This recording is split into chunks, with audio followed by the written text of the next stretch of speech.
আল্লাহর জন্য আমল অনেকে করতে পারে, কিন্তু আল্লাহর জন্য ত্যাগ স্বীকার সবাই করতে পারে না। আল্লাহ পাক এটা বলেছেন নবী সাল্লাল্লাহু আলাইহি ওয়াসাল্লামকে, কিন্তু ইন্না আতাইনাকাল কাউসার, মনে কষ্ট নিচ্ছ কেন হে নবী, আমি তো তোমাকে কাউসার দিয়েছি। তারা তোমাকে অনেক কিছু বলছে, তুমি এতে কষ্ট নিও না, আমি তোমাকে কাউসার দান করেছি, মহান মর্যাদা দিয়েছি।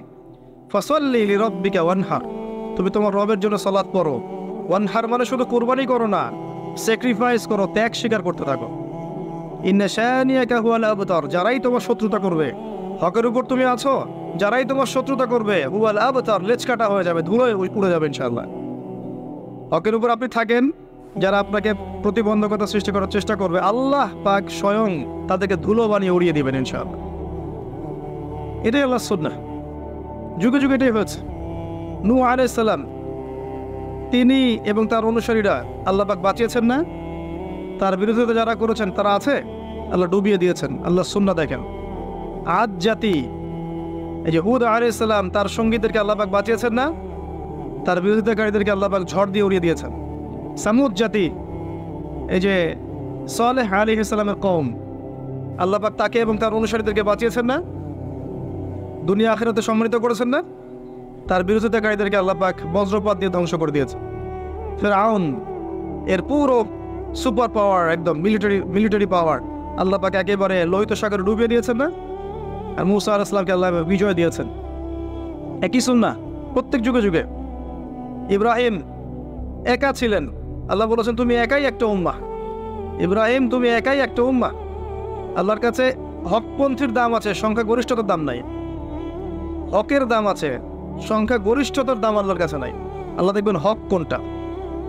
1 কোটি মানুষ যদি বলে যে সুদ হালাল হালাল হালাল, কোশ্চিনকালে হালাল হয়ে যাবে না। একটা মানুষ দাঁড়িয়ে যদি বলে সুদ হারাম, হারামই থাকবে। এটাই আল্লাহর সুন্নাহ, এটাই হক। ওয়াকুল হাক্কু মির রাব্বিকুম, হক তোমার রবের পক্ষ থেকে আসে। ফামান শাআ ফালইউমিন, যার ইচ্ছা হয় ঈমান আনুক, ওয়া মান শাআ ফালইয়াকফুর, যার ইচ্ছা হয় অস্বীকার করুক।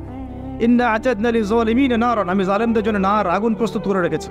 আহাতা বিহিম সুরাদিকুহা, একেবারে ঘিরে ধরবে আগুন ওদেরকে। ওয়া ইস্তাগীথু মান ইউগাথু কালমুহলি ইয়াশউিল ওয়ুজুহ, এমন পানি দেওয়া হবে ওদেরকে, পানি চাইলে ওই সময়, যে পানি ঢালা মাত্রই সব দেহ ঝলসে যাবে, মুক্ত। নাউযুবিল্লাহ। তো আল্লাহ পাক হকের মানদণ্ড দিয়েছেন, আল্লাহর পক্ষ থেকে যা আসে। একই সুন্নাহ, ইব্রাহিমের সুন্নাহ সেম, তাকে আল্লাহ পাক বিজয় দিয়েছেন, নমরুদকে ধ্বংস করেছেন। আসেন এই যে মুহাম্মদ সাল্লাল্লাহু আলাইহি ওয়াসাল্লামের যুগে আসেন, এই যে আবু লাহাব, আবু জাহেল, উতবা সাহেব আছে, কার অস্তিত্ব আছে? নাই। বদর কূপে লাশ পাওয়া গেছে, পাওয়া যায়নি। মুহাম্মদ সাল্লাল্লাহু আলাইহি ওয়াসাল্লাম এবং তার আদর্শ কিয়ামত পর্যন্ত টিকে থাকবে ইনশাআল্লাহ। এটাই রাসূলের সুন্নাহ, আল্লাহর সুন্নাহ, এগুলোই। অতএব আপনি হকের উপর থাকলে বিভিন্ন দিক থেকে বাধা পাবেন। এই সময়টাতে যদি আপনি সবর করতে পারেন, আল্লাহর পথে চলতে পারেন, ধৈর্য ধরতে পারেন, আল্লাহর জন্য সব সয়ে নিতে পারেন, ইনশাআল্লাহ দুনিয়াতে আল্লাহ সম্মানিত করবেন, পরকালে জান্নাতের টুকরা দান করবেন ইনশাআল্লাহ। আর পরকালের সাফল্যই চিরস্থায়ী। বাল তুফিরুনাল হায়াতাদ দুনিয়া, তোমরা এই দুনিয়াকে প্রাধান্য দিয়ে থাকো। ওয়াল আখিরাতু খায়রু ওয়া আবকা, কিন্তু পরকাল চিরস্থায়ী এবং উত্তম। তো অ্যাজ এ ইয়াং স্পিকার আমি এটা বলছি যে তরুণরা যারা দিনের পথে আসবেন, প্রত্যেক ধাপে ধাপে আপনাকে প্রতিবন্ধকতা ফেস করতে হবে। জার্নিটা সহজ হবে না। পরিবার, সমাজ বাধা দিবে, ধর্মনেতারাও বাধা দিবে। যখন দেখবে আপনার মেহনতের ফলে ধর্ম ব্যবসায় ভাটা পড়েছে, তখন আপনাকে বাধা দিবে। দেখবেন যখন আপনার কিছু কিছু সত্য কথার ফলে আল্লাহ, এটা তো হাদিসে, আল্লাহ জিবরাইল আলাইহিস সালামকে ডেকে বলেন যে আমার ওই বান্দাকে আমি ভালোবাসি, তুমিও তাকে ভালোবাসো। জিবরাইল আলাইহিস সালাম সমস্ত ফেরেশতাদেরকে বলেন আল্লাহ আমাকে বলেছেন, আল্লাহ ওই বান্দাকে ভালোবাসেন, আমি ওকে ভালোবাসি, তোমরাও তাকে ভালোবাসো।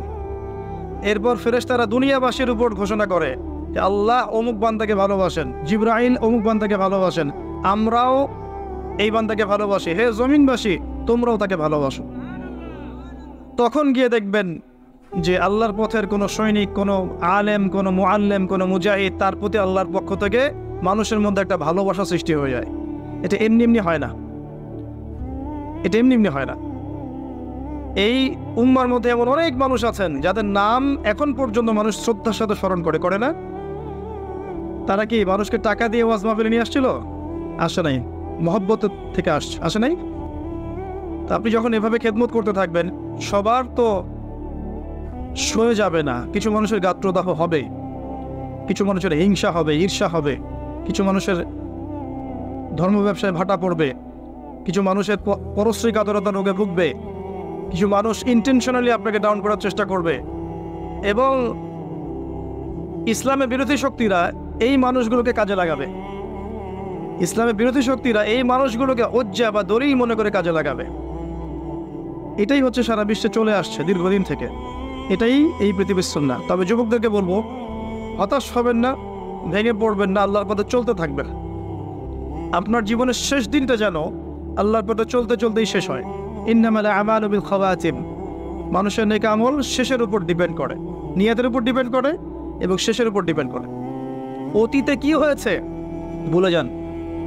মিউজিক করতেন, গার্লফ্রেন্ড ছিল, পর্ন দেখেছেন, জুয়া খেলেছেন, মাদকের সাথে সম্পৃক্ত ছিলেন, হারাম অ্যাফেয়ার্সে ছিলেন, কি করেছেন অতীতে, আজকে থেকে ভুলে যান। ফ্রম নাও অন, যখন থেকে আপনার কাছে হেদায়েতের বাণী আসবে তখন থেকে তওবা করে নেবেন। বলবেন আস্তাগফিরুল্লাহাল্লাযী লা ইলাহা ইল্লা হুয়াল হাইয়ুল কাইয়্যুম ওয়া আতুবু ইলাইহি।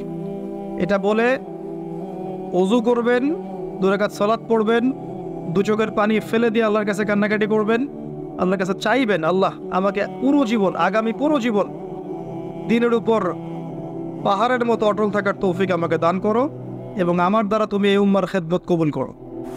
এরপরে আপনি ফিল করবেন যে আল্লাহ আপনার সাথে আছে আর কেউ আপনার সাথে নাই। ঠিক এরপর আপনি ফিল করবেন যে আল্লাহ আপনার সাথে আছে আর কেউ সাথে নাই।